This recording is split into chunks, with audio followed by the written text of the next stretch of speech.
Welcome back, everyone. Brown Bag Bets, powered by Betsperts. We are your daily dose of quick hit handicapping and sports betting picks. I'm Alex Christenson, and joining me, as always, Mr. Andy Molitor. How we doing, Andy? We're halfway through the week. It's Thursday. We'll talk about football in a little bit, but how's everything else going? Are we excited? Anything fun planned for the weekend? Yeah, I mean, it's a nice fall. I think I'm going to try to go fishing one more time. Haven't got a lot of fishing in this summer. Been busy with everything. Fishing or golfing. Going to do something nice. Maybe I'll have some new golfing gear kind of at the end of the show. A little foreshadowing. And yes, we have someone in the Twitch chat joining us. Tom, look at that. Twitch chat is alive today. So other than that, probably watching football. I got to get the garden cleaned up a little. It's about that time to tear out some of the vines and throw them in the pile. Other than that, college football, I'll watch a little when I'm not doing my honeydew list, I suppose. And then NFL all day Sunday, baby. That's how I live. It's the best. It is kind of the best. Let's just watching. What's the guy say right at the beginning of Red Zone? If you're tuned in, like 54 hours commercial free football, or however, I think it's less than that, but it is still like 7 hours. I think it's 7 hours, and God, I love that part. So starting tonight, NFL starts tonight. Obviously, we'll have a bunch to talk about in that. We'll have Felica on as usual on Friday to talk college football, and we'll sprinkle in some tennis and golf, and probably even some basketball too as we go. And that'll be taking more of a front seat here once we actually get to the season. I was excited, Alex, to have some win totals and other prop bets as we go. I'm never excited for NBA, but I am excited to bet on NBA through you people. Whatever, we'll get there. So. You people. You NBA people. Like, our NBA holes. It's one of the things. I'll steal it from Bill Simmons, one of his better things. But you're right. And again, we'll just keep stacking that stuff up, just a few a week, sprinkling them in. I was noticing they have markets on over under the team seeding in the conference. So I found something new for me to dive into. It's very odd. It seems like it's just a direct correlation of the regular season win totals, but maybe there's something there. We'll see. It's a little more dependent on how other teams do too. If you have a good read on how a group of teams is going to do within the market, that would be a fun one. I'll have to dig into that next week. But yeah, like I said, football tonight on the sidebar. If you're watching, you can see it says bad football. I mean, maybe a little better than we thought. If I'd have looked at this preseason, the Bengals are above 500. Jaguars certainly are not, but still not a good game. And Drew brought up a good point on the dive a couple days ago, excuse me, where he said like they do this on purpose, and he has to remind me of this every year. They put bad teams on Thursday Night Football early in the season in case there's injuries and you're not losing marquee players on big teams and important markets. So like it's screwed up. It's messed up to say it out loud, but like that is what happens. So you have smaller market teams who aren't going to win a lot of games on these early Thursday night games because of the injury risk. So Jags Bengals tonight. Alex, did you bet anything, or are you just sticking to props tonight? Just sticking to props tonight. I was circling. I think I put the Bengals in a teaser or two again as we went over yesterday. It is teaser week in full force. So did put the Bengals in a teaser. We'll see. It's tough. I mean, the Jaguars, you've got a rookie quarterback like this. It's Thursday night football. They're on the road. There's just a lot of bad stuff here mixing up. But I expected this number to be bigger. Like I thought this number would be out to almost 9, maybe like not 10. I know 10 is a big move, but maybe we'd see a 9.5 at some point this week. Were you surprised that it just kind of, here we are, 7.5?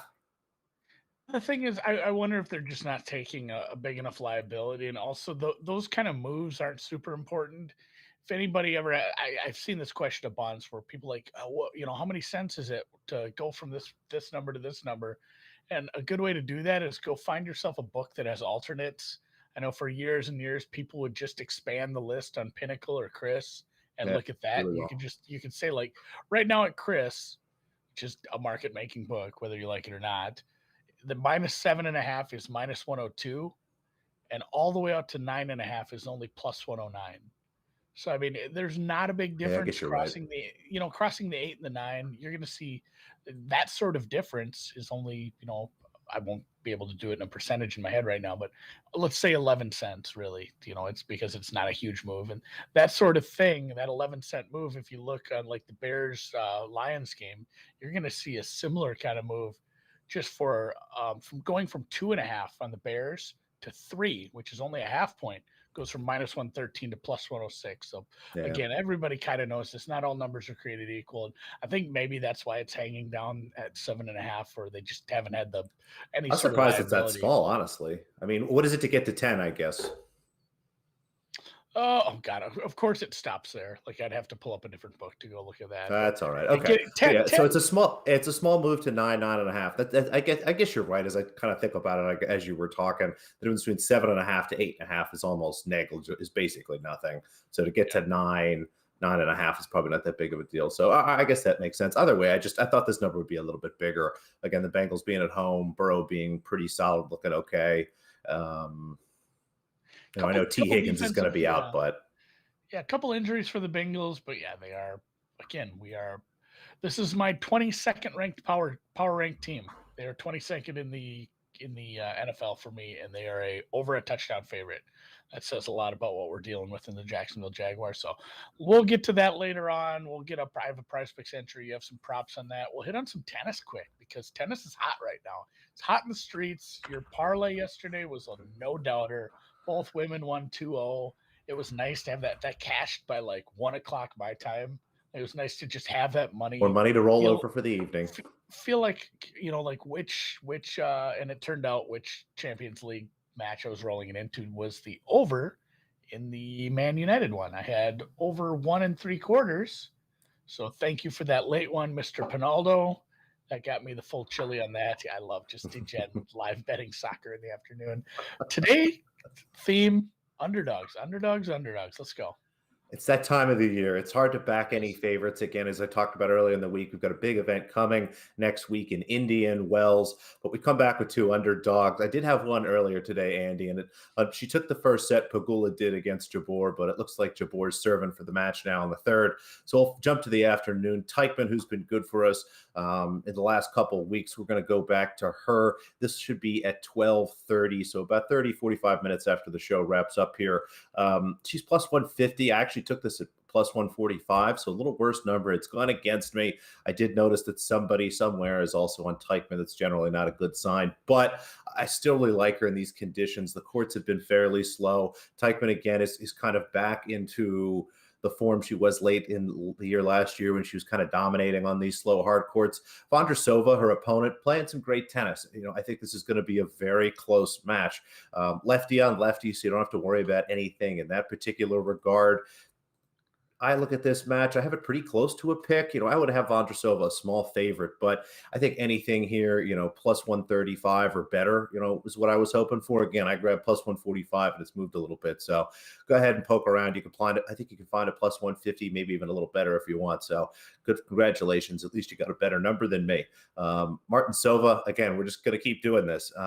Been really solid on these courts, which is an advantage. These are brand new courts. This is the first time they've had this complex here in Chicago. It's really beautiful. And they put it in a part of town they're trying to, I think, help sort of build up and grow the presence of tennis in. So really fantastic that everyone's here.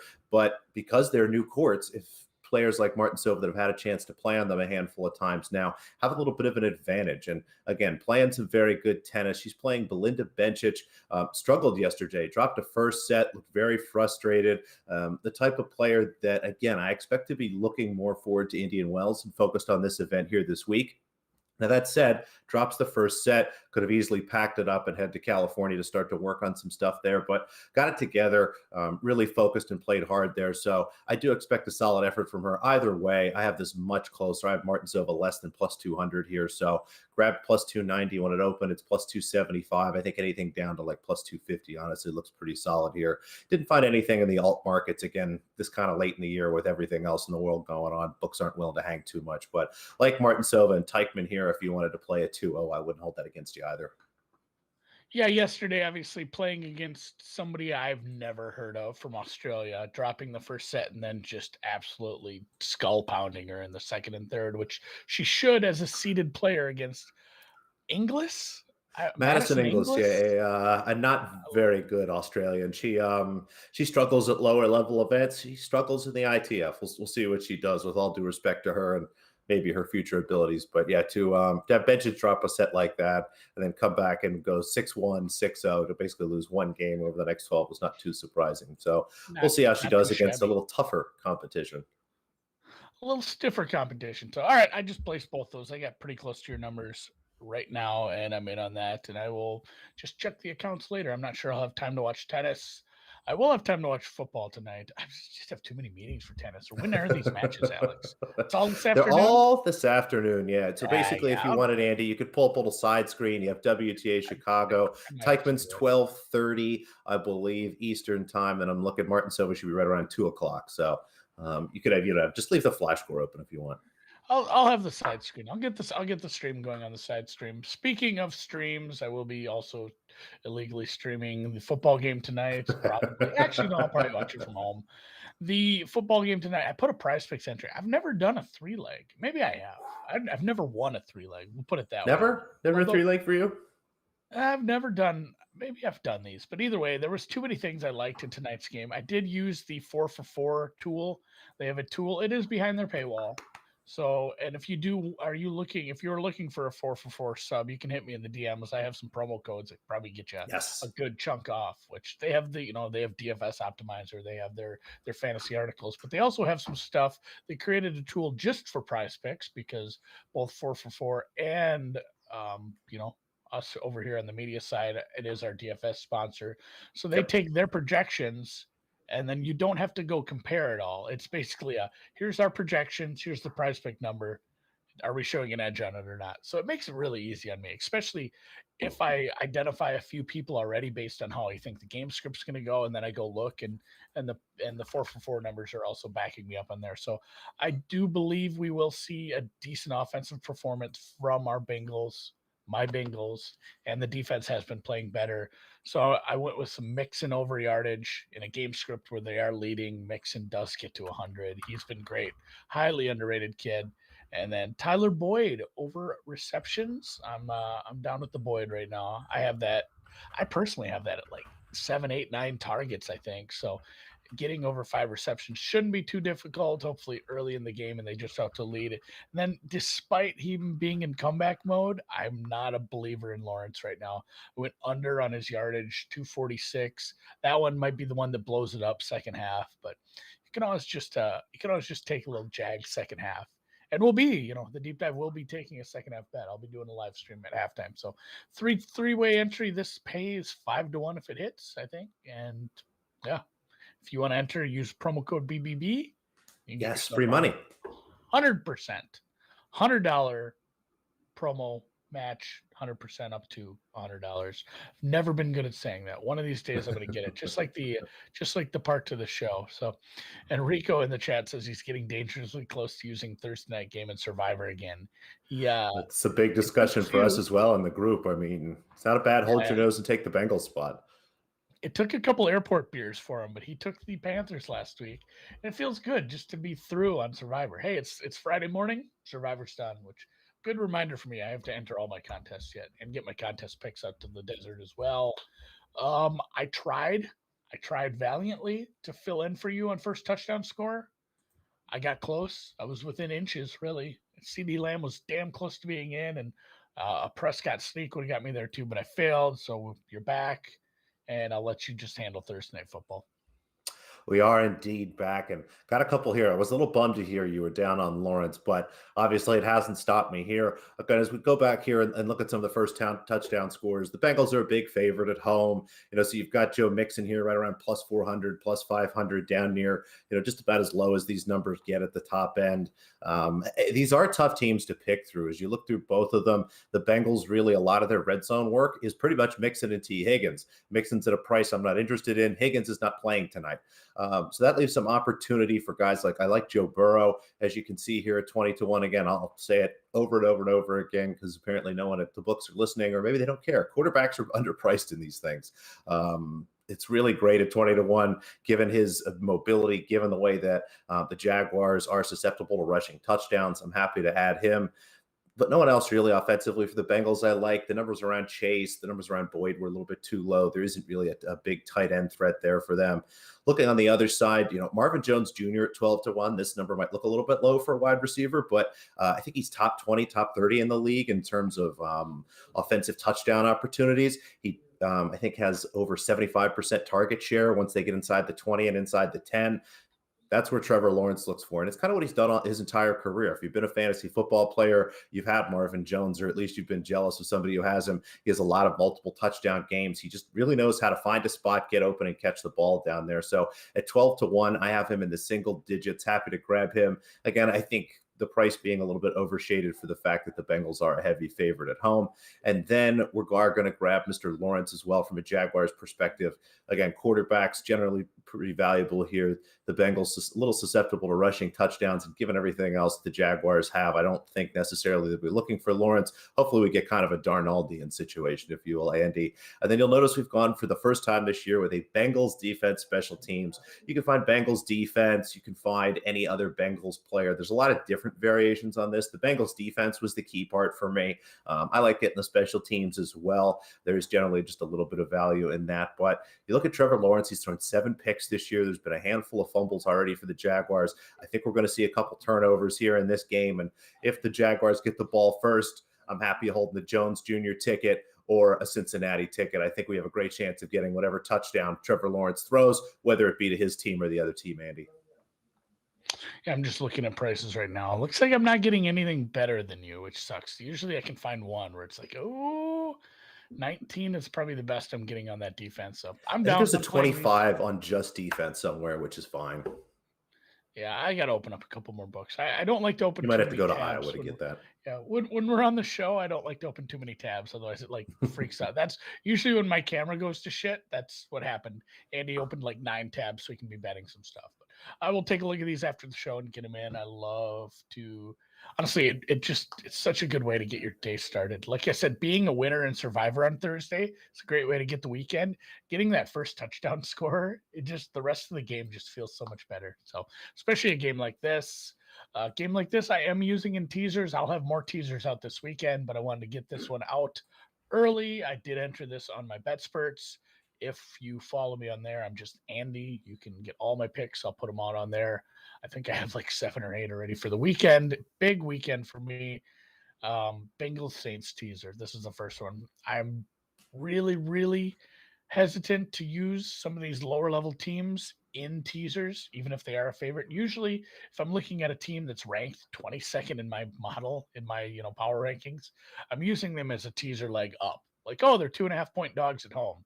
I'm going to get them to 8. It's not usually somebody who's a favorite in that favorite teaser zone, 7.5 to 8.5. But when you play the Jags, you are, and I have this number right around 7.5, 8. So I'm fine teasing this down, especially against a rookie head coach, rookie quarterback on the road on a Thursday night football game against a defense who's played up. Even if I really, really don't like the coaching, I'm fine using the Bengals in a few teasers. I'm going to use it in my favorite one with the Saints. Saints kind of similar situation. And I've said this, I said it last night on the deep dive. I'm giving them a little bit of leeway. That loss in week 2, that loss was at Carolina.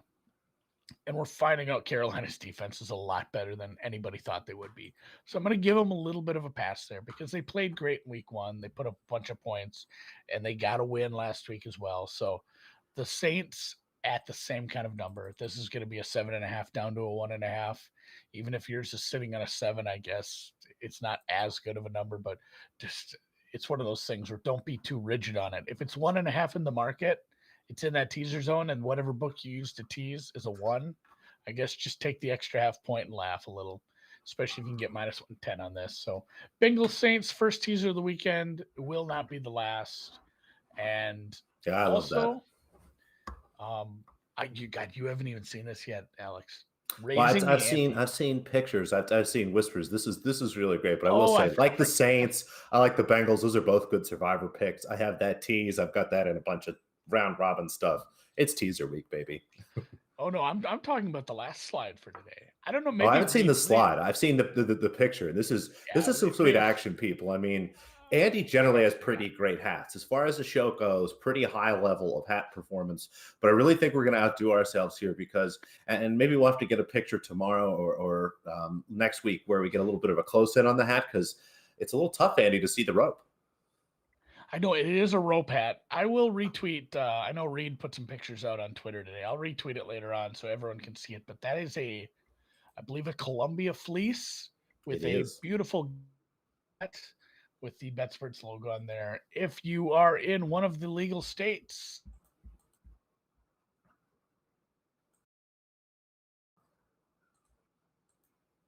code right there on the screen, Betsperts 1000. Make a deposit. It can literally be $25. That's the minimum. I think they won't let you deposit less than that, actually. Yeah. So make a deposit, send proof over to the email that Reed put online, or just over to @Betsperts on Twitter. Send us a DM, and we will literally just mail this gear to you. You'll be ready for your fall golf rounds with a nice fleece and a rope hat. You can go out there and be mad about losing your ball because it's hard to see it when there's leaves on the ground, but you'll be looking good doing so. That's all you have to do. And you get you still get your free bet. You get your risk-free bet to start. Nothing else changes about that. You'll get a risk-free bet up to $1,000. So appreciate that from WynnBET. And yeah, if you guys, that's excellent. Well done. If you're in one of the states, or you can drive to one of the states, I'll send you this gear to your house. I've already made it. This is sitting. Reed's already got this at his. I'd call it what it is, a mansion. He is the CEO, so he lives somewhere pretty nice. But they are sitting at his house. He's ready to mail these to you. Sign up, and with that, I'll catch you later. We'll talk some football tonight. Me and Alex be back tomorrow for a Fleece Friday. That's right, folks. Hit the music.